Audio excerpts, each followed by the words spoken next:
You never did nothing for my son. I'm the mother. I always did everything for my son. Only time he contact me is when he drunk and he want to have sex. We just had sex 3 weeks ago.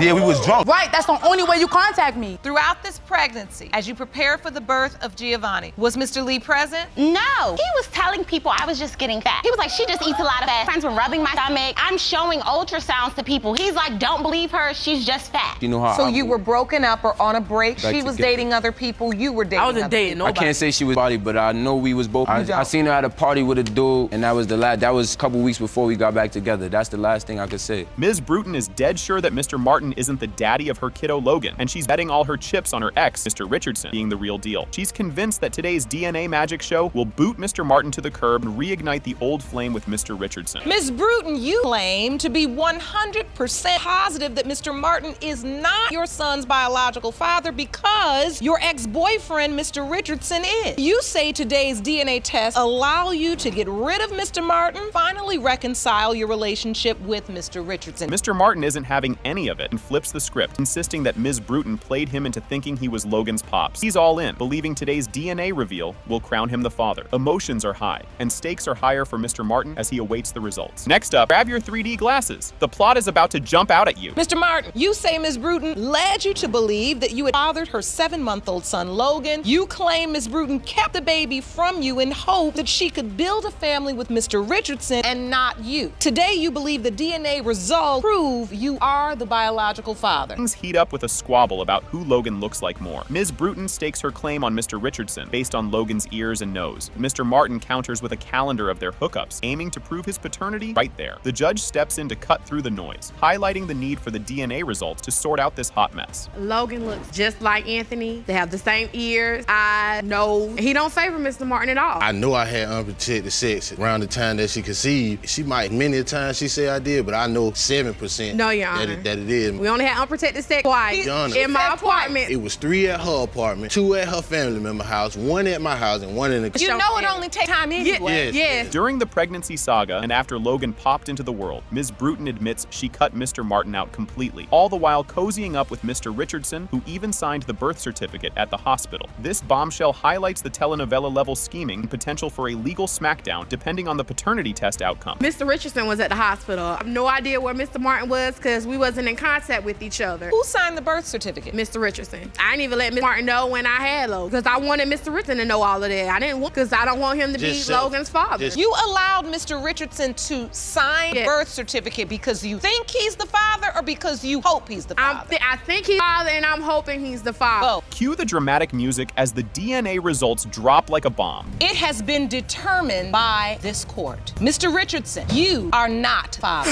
What? Mr. Martin I told you. What? I told you. Are the father. Buckle up, folks. Judge Lake kicks off the session for the drama-packed case of Susie versus Payne, where Ms. Sousis has brought Mr. Payne to court. She accuses him and his meddling mother of denying paternity of her adorable 10-month-old, Aleliana. Ms. Sousis is adamant about getting Mr. Payne's name slapped on the birth certificate once the DNA confirms he's the dad. Keep your eyes peeled. It's just warming up. Ms. Sousis, you have dragged it into court today because you say it's his mother's fault denying your 10-month-old daughter, Aleliana. You claim when the DNA results prove he is the father, you want the defendant's name added per birth certificate. You won't believe this twist. Ms. Sousis spills the beans on their chaotic 3-year romance, blaming it on Mr. Payne's over-the-top jealousy and controlling vibes. As they air their dirty laundry, with Mr. Payne's sister, Henrietta, tipping in, it paints a sitcom-worthy picture of a super rocky relationship. Stick around, tea keeps spilling. Why has this relationship on and off for 3 years? He's so jealous and insecure about himself. Like, everywhere I go, he think I'm doing something. If I go to the store, I gotta be back in a certain time. Like, he's just crazy. She been out there, Facebook messages. You guys, they're both. Of course I'm it. jealous. You were my boyfriend for like almost 3 years. I would not be You guys jealous. do the She was same my thing girl. to each Talk about a plot twist. Mr. Payne throws shade about not being Aleliana's real dad, pointing fingers at Ms. Sousis's shady escapades and a dodgy movie date with another dude right after they hooked up. The chat uncovers the unstable mess of their relationship and why Mr. Payne's got his doubt meter running high. And oh boy, just wait for what's next. The first day after we started started talking. She went to the movies with some other guy. Facebook messages telling her ex she love him, this. But the next day you did something with another girl and you was telling your ex you loved her, so what's the difference? You lying in court. Ms. Sousis, you did contact your ex? Yeah, I said I care for him. I never said I love him. He told his ex he loved her, and I did go to the movies with a boy. The tension's thick enough to cut with a knife. The convo shifts to when Ms. Sousis was preggers. There's a storm of doubts about daddy duties, pushing Mr. Payne to demand a DNA showdown, underlining the trust issues still at the next bit is key, so don't go anywhere. I want to ask you to be there through a pregnancy if it's not your child. But I was there through the pregnancy. But you really weren't. But I wasn't though, because you wanted to stay away. There was a time when someone came up to me in a supermarket right to want a DNA test because she moves around. This lady, she knows. I came home and told him. Everybody got something to say about Right, yourself. but I don't know the lady. You understand? So it's weird for someone to just come up to me out the blue. First of all, I'm like, how does she know about me wanting a DNA test? Grab your tissues. Ms. Sousis gets real about the emotional roller coaster of raising Aleliana mostly solo, thanks to their never-ending bickering and Mr. Payne's hit-or-miss dad appearances. Their co-parenting drama could rival a soap opera, and it only gets more tear-jerking from here. Even if it is his, like, it took you guys 10 months just to do this. Like, you kept her away, though. No, I did not. Do that. But how did I keep her away? He is there, and he does. But how did I keep her away? I didn't do nothing at all. Got you it. disappeared. You come in and out of life. You come in and out of life. You did not want me around. I did. Let's get some order. Why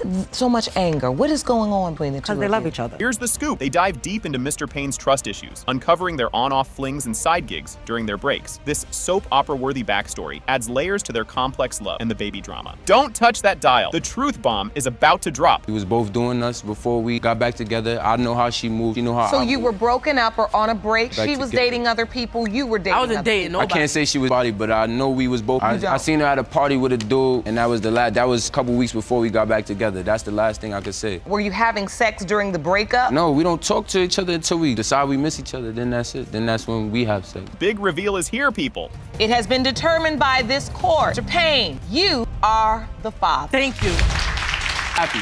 Now I'm happy. Now I could be happy. Oh boy, here we go. At the start of the episode, Ms. Jones lays it all out, accusing Mr. Fowler of not owning up to being the dad of their 5-month-old son, Adonis. She talks about her tough childhood without a dad and is determined not to let Adonis go through the same. Just you wait, it gets juicier. Ms. Jones, you say that you and Miss Fowler have a 2-year-old together, furious that he now denies fathering your 5-month-old son, Adonis. You grew up without your biological father, and you're here to save Adonis from what you went through as a child. And here's Mr. Fowler, no stranger to the courtroom, facing yet another paternity claim. He's all in on denying he's the father of the younger kid, setting the stage for some serious courtroom drama. Buckle up, because this ride's about to get bumpy. Mr. Fowler, this isn't your first time in my courtroom. And once again, a woman is accusing you of fathering her child. Do you believe you are Amira's father? No, I do not. It has been determined by this court. Mr. Fowler, you are not the father.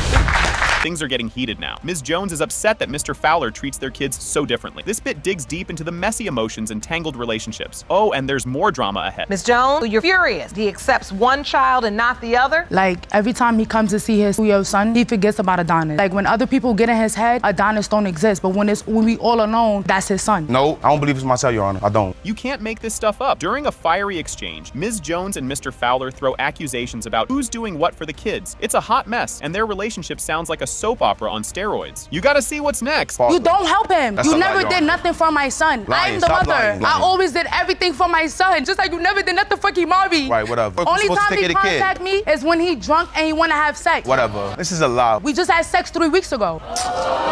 Yeah, we was drunk. Right, that's the only way you contact me. Wait for it. Mr. Fowler drops a truth bomb. He doesn't love Ms. Jones and doesn't want to be with her. Ouch, that's gotta hurt. But don't go anywhere. The emotional roller coaster's just picking up speed. I don't love her.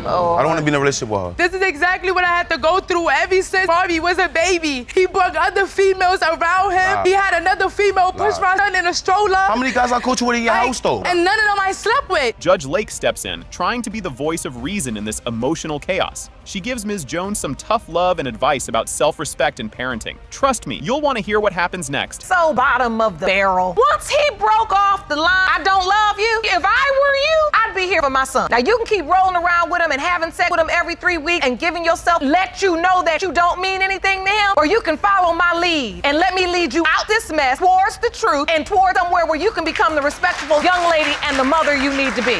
This is a full-on confrontation. Both parties are forced to face the harsh truths about their toxic relationship, with Judge Lake highlighting the impact on their kids. Keep watching, because the twists keep coming. Were you sleeping with one or two people? I broke up with my other boyfriend and It was more than 2 people, Your Honor. Ms. Jones, you are saying... How many kids do you have? You had another boyfriend, but you broke up with him to be with Mr. Fowler. Yes. Lie. That's a lie. No, it's not. Let's get to the timeline. You say, Mr. Fowler, the dates ain't right. Let's get to the date. Just when you think it can't get any crazier, more secrets spill out about their rocky relationship and questionable decisions. It's a wild ride of he said, she said, and the climax is just around the corner.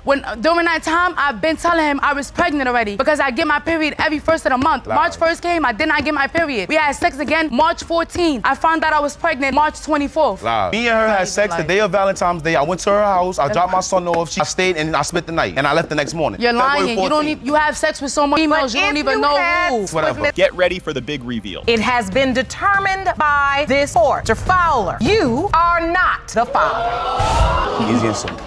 Buckle up, folks. This is the introduction to the case of Brewington vs. Lee, where Ms. Brewington aims to prove that Mr. Lee is the biological father of her 3-year-old son, Giovanni. She claims that Mr. Lee has denied paternity to avoid paying child support. Just wait until you hear what comes next. It's a real doozy. Ms. Brewington, you are here to prove your 3-year-old son, Giovanni, is Mr. Lee's biological child, and you claim Mr. Lee has been up to your son since the day he was born and is denying paternity because he wants to avoid paying child support. Here's where it gets juicy. Mr. Lee expresses his doubts about being Giovanni's father, suspecting Ms. Brewington of lying and using him for financial gain. Ms. Brewington counters by asserting her certainty about Mr. Lee's paternity based on their exclusive relationship and attempts to reconcile. Strap in, because the roller coaster is just getting started. You say you've known from day one Giovanni was not your son, and you are here to prove Ms. Brewington is a liar and has been using you for money. You're not going to believe this bit. The couple recounts the time surrounding Giovanni's conception. Mr. Lee insists they were not intimate during this period, whereas Ms. Brewington claims they were living together and sharing a bed, suggesting intimacy likely. The plot thickens in the next segment. Don't miss it. Not only was I only sleeping with him, we were actually working on our relationship situation. We got back together. We're working on us. So when I found out I was pregnant, I didn't think it was gonna be a shock prize or anything like that. At the time that Gio was conceived, we were not having no type of intercourse. We were not cool at the moment. You don't believe you were working on the relationship time Giovanni was conceived? No, not at all. Your Honor, I was living with him. Oh boy, here it comes. Ms. Brewington describes discovering her pregnancy during a routine visit for birth control, leading to disbelief and denial from Mr. Lee, despite multiple positive pregnancy tests. She emphasizes that the conception coincided with Valentine's Day, referring to Giovanni as a love baby. Hold on, because the next part is even more of a whirlwind. Found out that I was pregnant. I actually went to the doctor to just re-up on my birth control. They said, oh, you actually missed your last shot. I didn't even realize it. They said that they had to do a pregnancy test before they could go ahead with the birth control. It came up positive. I told him, he did not believe me at all. He went out and got 3 pregnancy tests, made me take all of them. They were all positive. And he was like, well, that's not my baby, because we didn't have sex. Talk about a plot twist. As the birth of Giovanni approaches, Mr. Lee tells people Ms. Brewington is just gaining, not pregnant. Despite his initial denial, Mr. Lee shows up at the hospital post-birth, signs the birth certificate, and even names the child. The courtroom is about to get even wilder. Keep watching. Throughout this pregnancy, as you prepare for the birth of Giovanni, was Mr. Lee present? No. He was telling people I was just getting fat. He was like, she just eats a lot of fat. Friends were rubbing my stomach. I'm showing ultrasounds to people. He's like, don't believe her. She's just fat. The entire time. I'm talking about, I'm going into labor. He's like, no, you're not. What kind of denial is this? Mr. Lee, you taking denial too far. Exactly. Get ready for more fireworks. The court delves into the implications of Mr. Lee signing the birth certificate despite his denials and misunderstandings about his legal responsibilities as a father, which he did not fully comprehend. The next revelation is going to blow your socks off. I figured when I signed it, I knew she was gonna put me on child support. With the previous child that we had, I had to do a DNA test at the child support service. I figured if I sign it, they're gonna take me right off after I do this. And then they said, no, we don't do a DNA because you already signed the birth certificate. She kept saying, not Your the Honor, case. we They went told to me court right away 3 we don't. You gonna learn making babies in the country and don't know the law. Because once you sign that birth certificate, you're the legal father. And now, the grand finale. It has been determined by this court. Mr. Lee, you are not the father. Told you. Hold up. I already knew. I told you. Can you believe the drama just started? Right off the bat, the case kicks off with the juicy premise Ms. Livingston is stirring the pot big time. She's here to prove that her ex-hubby, Mr. Livingston, isn't the father of her 21-month-old cutie pie, Jordan. Instead, she's pointing fingers at Mr. Dorschlag, her former flame. Oh boy, you gotta see what's coming up next. Ms. Livingston, you've petitioned this court. A DNA test on your 21-month-old daughter, Jordan, proved to your now husband, Mr. Livingston, that he is not Jordan's biological father. Just when you thought it couldn't get spicier, Mr. Livingston isn't just sitting back, he's firing back, suggesting his ex is only denying his daddy status because she's got a thing for her old beau, Mr. Dorschlag. He's on a mission to prove he's the real papa. Buckle up because the roller coaster is just getting going. Mr. Livingston, you claim that the only reason your ex is denying you are the father is because desperately wants to have a relationship with her ex-friend, Mr. Dorschlag, the man your ex-wife claims to be Jordan's biological father. So Mr. Dorschlag is waiting in the hallway and we will hear from him shortly. This part's a real doozy. Ms. Livingston spills the tea on the whole baby-making timeline. She admits to juggling romances with both gents around baby Jordan's conception time. Then, plot twist. As Jordan ditches her dark locks for blonde hair, Ms. Livingston's suspicion grows because Mr. Dorschlag is the blonde bombshell in this saga. Hang tight. The next part is a jaw-dropper. Around the time of conception, I had sex with another man. But did you also have sex with Mr. Livingston? Why is it you believe that other man is your child's father? My daughter, when she was born, she looked a lot like Mr. Livingston. She had dark hair and she had some of his facial features, but as she got older, she got blonde hair. Neither Mr. Livingston nor I have hair, but Mr. Dorschlag started to look a lot like Mr. Dorschlag. Grab your popcorn. Here comes the sneak peek. Mr. Livingston does some Facebook sleuthing and discovers Ms. Livingston has been chatting up Mr. Dorschlag about potentially ditching him. Yikes! She's talking about making Mr. Dorschlag the new daddy figure. This tea just keeps getting hotter. Wait till you see the next bit. And Mr. Livingston saw those messages on Facebook, and that was while I was only 6 months after I pregnant. had to go through her phone, through her Facebook app, to find out she was planning on leaving me for him. We hadn't had the baby yet, Your Honor, and no, I did not going to leave Mr. Dorschlag. I said I'm married. He is my child's father. Cue the dramatic entrance. Mr. Dorschlag steps into the courtroom, rocking the boat by hinting he might just be the daddy after all, thanks to some striking similarities between his baby pics and Jordan's. Despite never meeting the kiddo, he's kept tabs through photos. Hold on to your seats because the truth bomb is about to drop. Yes, do you believe you are this child's biological father? Your Honor, in a way, I do believe it because the eye color and the hair color of the kid. I have sat down and looked at my previous baby pictures and baby pictures of Jordan. I have came to the conclusion because of the hair color and the eye color, we do look similar. That's exactly how I feel. Here it comes, the moment of truth. It has been determined by this court. Her biological father is Mr. Livingston. I just wanted to know for sure. So here's the scoop. Ms. Sanders, you kinda let another dude sign the birth certificate of your 6-month-old Caleb. Plot twist, now you're saying the real dad is Mr. Jamarvis Brady standing right there. Yes, Your Honor. And boom, she's hit the court with a DNA test request to prove Mr. Brady is Caleb's pops. Hold on to your popcorn, folks. Ms. Sanders, you admit to having another man sign your 6-month-old son Caleb's birth certificate, but now say that Caleb's real biological father is the defendant, Mr. Jamarvis Brady. Court for a DNA test to prove that Mr. Brady is your son's father. Ms. Sanders spills the beans. Mr. Brady hasn't done diddly squat for Caleb since he was born. It's been all on her. Baby food, diapers, you name it, she bought it. And that stuff ain't cheap. Does he even visit the kiddo? Hang tight, because Mr. Brady's about to drop his side of the story. No, he has not done anything, Your Honor. I have to get Caleb baby food. I have to get him diapers, clothes, everything. That is not cheap. Came through the neighborhood one day, reason why and he asked me if he could see my baby. I take care of a baby that's not mine. I don't care about the baby being pretty. I care about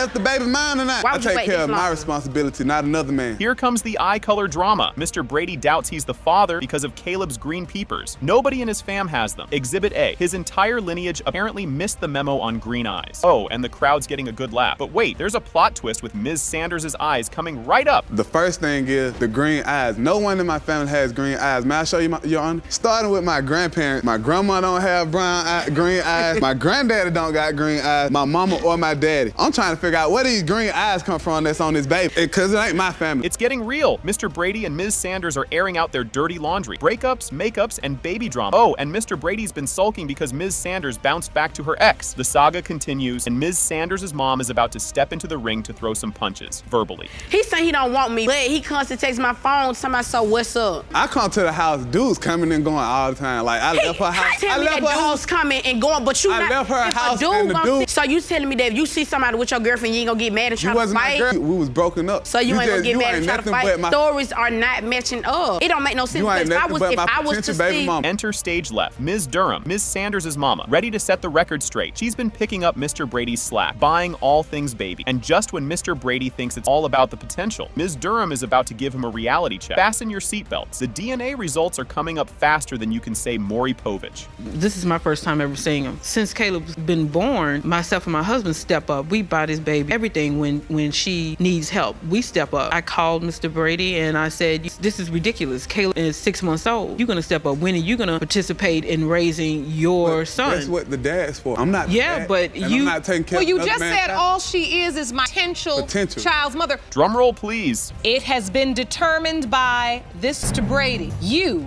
are not. I told her that. Sit down. I told her. Sit down over there.